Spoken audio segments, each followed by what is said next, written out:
అందరికీ జై భీమ్. నేను మీ Jayachandra, SC ST rights protection council official state spokesperson. అయితే ఈరోజు మీ ముందుకు రావడానికి గల ఒక ముఖ్యమైనటువంటి కారణం ఏంటంటే, ఎవరైతే ప్రకాశం జిల్లాలో పశ్చిమ ప్రాంతాల్లో దళితులు, నిరుపేదలు ఎక్కువగా నివసిస్తున్నారో వారి పక్షాన నా యొక్క గలం విప్పడానికి వచ్చాను.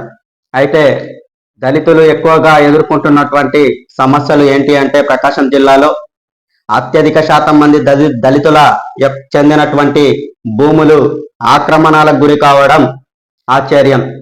ఈరోజు ప్రకాశం జిల్లాలో జరుగుతున్నటువంటి మీకోసం కార్యక్రమంలో ఎక్కువ మంది కూడా దళితులు ఏ సమస్య మీద వస్తున్నారంటే, భూ సమస్యల మీదనే వస్తా ఉన్నారు.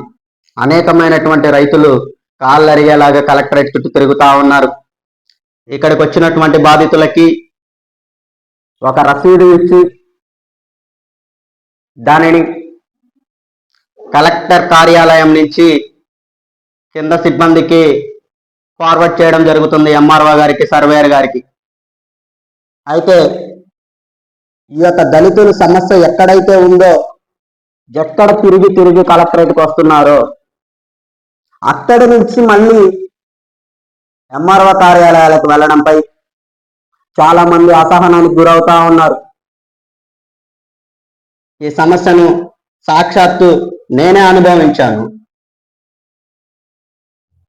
రాచర్ల మండలం రామాపురం గ్రామంలోని దళితులకు చెందినటువంటి శ్మశాన వాటిక కబ్జాకు గురి అయింది. కొంతమంది అగ్రకులస్తులు దానిని వ్యవసాయ భూమిగా మార్చి సేద్యం చేస్తా ఉన్నారు. దీని వలన దళితులకు చెందినటువంటి శ్మశానము కనుమరుగైపోతా ఉంది. కనీసము దళితపాలెం నుంచి శ్మశానానికి వెళ్ళటానికి రహదారి కూడా లేదని 2023-24 నుంచి దాని మీద అనేక సార్లు పోరాడటం వలన సబ్ కలెక్టర్ గారు చొరవ చూపి దాని మీద ఒక ఎంక్వైరీ చేస్తే ఎంఆర్ఓ గారు, సర్వేయర్ గారు వచ్చి ఏదో నామమాత్రంగా సర్వే చేసి వెళ్ళినటువంటి దాఖలాలు ఉన్నాయి. ఎంతో కొంత సమాజ అవగాహన ఉన్న వాళ్ళకి ఇలా జరుగుతూ ఉంటే, ఏమి చదువుకోకుండా వేలిముద్రగా ఉన్నటువంటి వాళ్ళ భూములు ఏ విధంగా ఆక్రమణలకు గురి అవుతున్నాయో అనేటువంటిది మనందరం కూడా ఆలోచించాల్సినటువంటి అవసరం. ప్రకాశం జిల్లా ఉన్నతాధికారులకి, సంబంధిత అధికారులకు నేను ఒకటే రిక్వెస్ట్ చేస్తా ఉన్నాను. ఈ సమస్య ఏ ప్రకాశం జిల్లాకు చెందిందో, ఏ మారుమూల ప్రాంతానికి చెందింది కాదు. ఈరోజు చిన్నపిల్లల దగ్గర నుంచి ఎవరిని అడిగినా కానీ రాష్ట్ర వ్యాప్తంగా జరుగుతున్నటువంటి భూదందాల గురించి, భూ ఆక్రమణల గురించి చెప్తున్నటువంటి దృశ్యాలు అనేకము ఉన్నాయి. వీటన్నిటికి కూడా సహకరిస్తున్నటువంటి అధికారులు కొంతమంది ప్రైవేట్ వ్యక్తులతో కలిసి ప్రభుత్వ భూములను సైతం రిజిస్టర్ కార్యాలయం సిబ్బందితో వాటిని రిజిస్ట్రేషన్ చేయించడం అనేటువంటిది ఒక దుర్మార్గమైనటువంటి చర్య. దీనికి ఉదాంతము ఒక 10 రోజుల నుంచి తరచుగా పశ్చిమ ప్రాంతమైనటువంటి ఎర్రగొండపాలెము వేదికగా నిలుస్తా ఉంది పేపర్ ప్రకటనలలో. దానికి సంబంధించినటువంటి ఎంఆర్ఓలను, విఆర్ఓలను, సర్వేయర్లని సస్పెండ్ చేసినటువంటి ఉదాంతాలు కూడా ఉన్నాయి. ప్రకాశం జిల్లాలో దర్జాగా భూములు దందా చేస్తున్న, పట్టి పట్టనట్లు వ్యవహరిస్తున్న అధికారులు దానికి నిదర్శనము ఎర్రగొండపాలెం అని మేజర్గా చెప్పుకోవచ్చు. ఎందుకు ఎర్రగొండపాలెం అని నేను చెప్తా ఉన్నానంటే, అటవీ ప్రాంతం ఎక్కువగా ఉంది. ఆ పశ్చిమ ప్రాంతంలో ప్రభుత్వ భూములు ఎక్కువగా ఉన్నాయి. దాని మీద కొంతమంది దందాదారులు అధికారులతో చేతులు కలిపి అక్రమ రిజిస్ట్రేషన్లు చేయించుకోవడం అనేటువంటిది జరుగుతూ ఉంది. అయితే ఈ సమస్య కేవలం ఎర్రగొండపాలెంకి సంబంధించినటువంటి సమస్య కాదు. భూ సమస్య, భూ ఆక్రమణలకు గురి అవుతున్నటువంటి భూములు గిద్దలూరు, ఖమ్మం, రాచర్ల, మార్కాపురం, దర్శి, కురిచేడు, దొనకొండ, వినుకొండ వంటి అనేకమైనటువంటి ప్రాంతాలలో ఏ ప్రాంతంలో అయితే అసైన్డ్ భూములు ఎక్కువగా ఉన్నాయో, ప్రభుత్వ అటవీ భూములు ఎక్కువగా ఉన్నాయో, ఆ ప్రాంతంలో కొంతమంది నాయకులు అవ్వచ్చు, లేకపోతే వారిని అక్రమదారులు అని పిలవవచ్చు. అది రాజకీయ పలుకుబడి ఉపయోగించో, లేక అధికారులకు మూటలు చెల్లించో మొత్తానికైతే ప్రభుత్వ భూములను సైతం అక్రమ రిజిస్ట్రేషన్లు చేయించుకోవడం, ఇంకా ఎవరైతే తెలిసి తెలియక ఉన్నారో దళితులు అటువంటి వారి భూములను సైతం రిజిస్ట్రేషన్లు చేపించుకొని తిరిగి వారి మీదనే దౌర్జన్యాలకు దిగుతున్నటువంటి పరిస్థితులు ఉన్నాయి. దానికి ఉదాహరణ గిద్దలూరు నియోజకవర్గం కంబం మండలంలో కందులాపురం కాలనీలో ఒక ప్రభుత్వ రహదారిని ఏదైతే ఉందో దానిని ఒక అగ్రకులస్తులు దాన్ని ఆక్రమణ చేయడం, దానికి సాక్షాత్తు సర్వేయర్లు వత్తాసు పలికి తిరిగి బాధితుల మీదనే కోర్టుకు ప్రైవేటు కేసులు వేయించి కోర్టుకు లాగినటువంటి దాఖలాలు ఉన్నాయి. అటువంటి సమస్యలు కూడా నా దాకా వచ్చాయి. కాబట్టి జిల్లా ఉన్నతాధికారులని నేను ఒకటే అడుగుతా ఉన్నాను, భూ సమస్యల కోసం మీ దగ్గరికి వస్తున్నటువంటి బాధితులు ఎవరైతే ఉన్నారో వారికి 7 రోజుల వ్యవధిలో కాకుండా తిరిగి వారు ఎక్కడైతే మొరపెట్టుకొని జిల్లా కార్యాలయం మెట్లెక్కుతా ఉన్నారో మీరు అక్కడే అర్జీ రాసి మళ్ళీ తిరిగి అక్కడికే పంపడం అనేటువంటిది సరైనటువంటి పద్ధతిగా అనిపించటం లేదు. ఎందుకంటే దాని ద్వారా బాధితులకి న్యాయం జరగట్లేదు త్వరితగమనం. కాబట్టి జిల్లా కార్యాలయంలోనే ఆ 7 రోజుల వ్యవధి ఏదైతే ఉందో ఆ వ్యవధిలోనే ఏదైతే సమస్యగా మీ దగ్గరికి వస్తా ఉన్నారో ఆ సమస్యకు అక్కడే పరిష్కారం చూపడం వలన బాధితులకు కొంత మేరట న్యాయం లభిస్తుంది. దాని ద్వారా వారికి న్యాయం చేసిన వారు అవుతారు. అయితే జిల్లా అధికారులు భూ ఆక్రమణ చర్యల మీద ఉక్కుపాదం మోపాల్సినటువంటి అవసరం ఉంది. బాధితులపైన కఠినమైనటువంటి చర్యలు తీసుకోవాలి. ఈ యొక్క బాధితులు ఈ యొక్క అక్రమదారులు ఎవరైతే ఉన్నారో అధికారులు వారిని కేవలం సస్పెండ్ చేయడం వలన ఇటువంటి చర్యలు మళ్ళీ మళ్ళీ పునరావృతం అవుతానే ఉంటాయి. జీవితకాలం సస్పెన్స్ వేటు వేసి కఠినమైనటువంటి నిర్ణయాలు తీసుకున్నప్పుడు మాత్రమే ఇటువంటి చర్యలకి అడ్డుకట్ట పడతా ఉంది.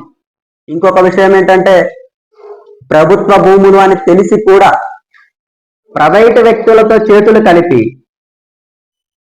అధికారుల అండదండలతో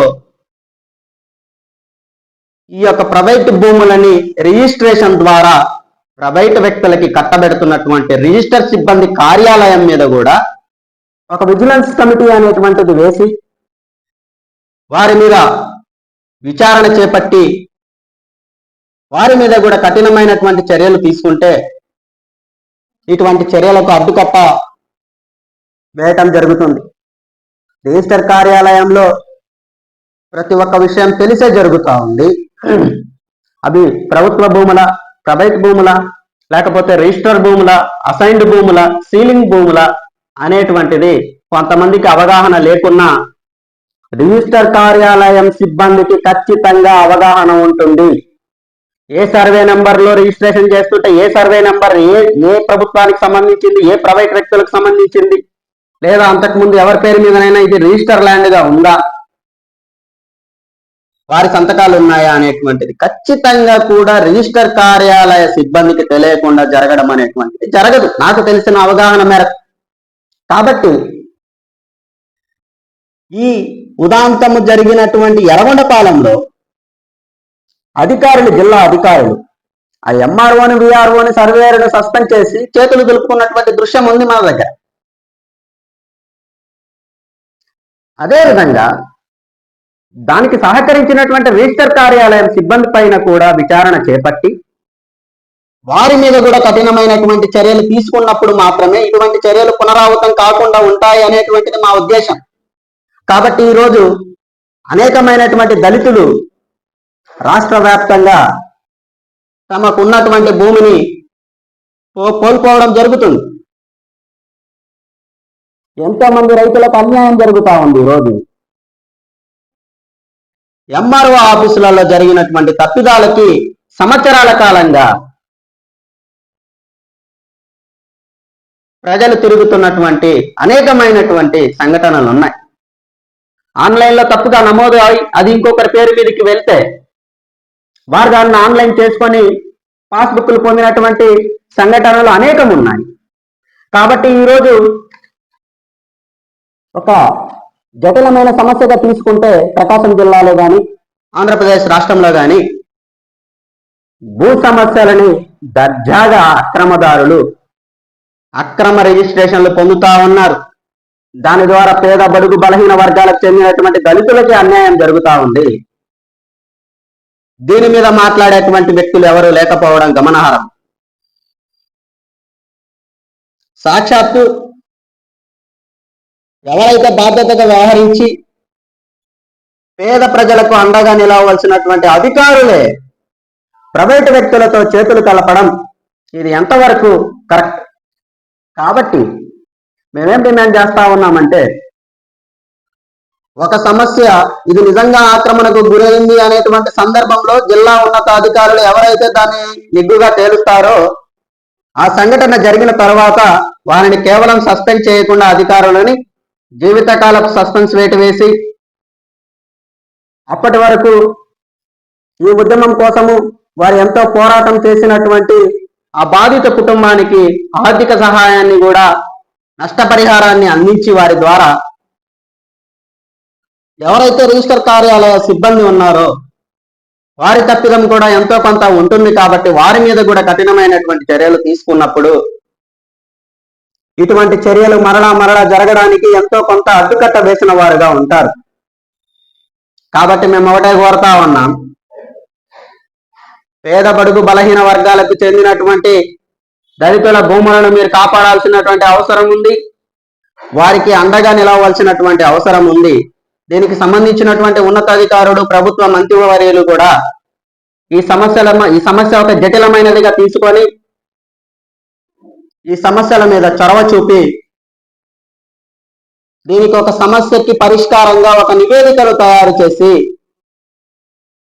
ఎక్కువ కాలము ప్రభుత్వ కార్యాలయాల చుట్టూ పేద ప్రజలను తిప్పుకోకుండా త్వరితగమనే వెంటనే వారికి సమస్యలు పరిష్కారం చేసే దిశగా ఆలోచన చేయాలని మేము కోరుతా ఉన్నాం.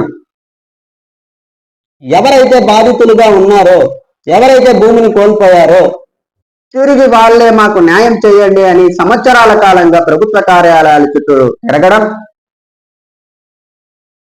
చాలా బాధాకరం. అలాగే ప్రభుత్వ అధికారులు చేసినటువంటి చిన్న తప్పిదాలకు కూడా ఒక సర్వే నెంబర్ స్థానంలో ఇంకో సర్వే నెంబర్ పడటము, లేకపోతే వీరి పేర్లు తప్పుగా చిత్రీకరించడము, ఇటువంటి వాటి కోసం కూడా తమ భూమి తమదే అని నిరూపించుకోవాల్సింది పెద్ద సవాలుగా మారుతా ఉంది ఈరోజు. కాబట్టి దయచేసి ఈ యొక్క సమస్యను కేవలం పేద బడుగు బలహీన వర్గాలకు చెందినది కాకుండా రైతులకి నిరుపేదలకి న్యాయం చేసే దిశగా, అక్రమార్కులకు చెక్ పెట్టే విధంగా అవినీతి పరులైనటువంటి అధికారుల చరమగీతం పాడాల్సినటువంటి అవసరం ఎంతైనా ఉంది అని మేం ఈ యొక్క వీడియో ద్వారా సోషల్ మీడియా వేదికగా మీకు విజ్ఞప్తి చేస్తా ఉన్నాం. కాబట్టి ఎంత వీలైతే అంత త్వరగా దీని మీద విచారణ చేపట్టి అవసరమైతే ఒక జిల్లా కలెక్టరేట్ కార్యాలయంలో ఒక బృందాన్ని ఏర్పాటు చేసి ఈ మీకోసం కార్యాలయాలు కేవలం జిల్లాలోనే కాకుండా గ్రామాల వారీగా కూడా అవసరమైతే ఆ భూ సంబంధిత అధికారులు ఎవరైతే ఉన్నారో ఉన్నత అధికారులు ఆ గ్రామాలకు పర్యవేక్షించి వారంలో ఒక రోజు కేటాయించి ఒక్కొక్క గ్రామంలో కూడా ఈ కార్యక్రమాలని పెట్టి ఎవరికైనా ఏదైనా సమస్యలు ఉంటే అక్కడికక్కడే పరిష్కార దిశగా మార్గం చూపాలని ఉన్నత అధికారులకి విజ్ఞప్తి చేస్తా ఉన్నాం. జై భీమ్.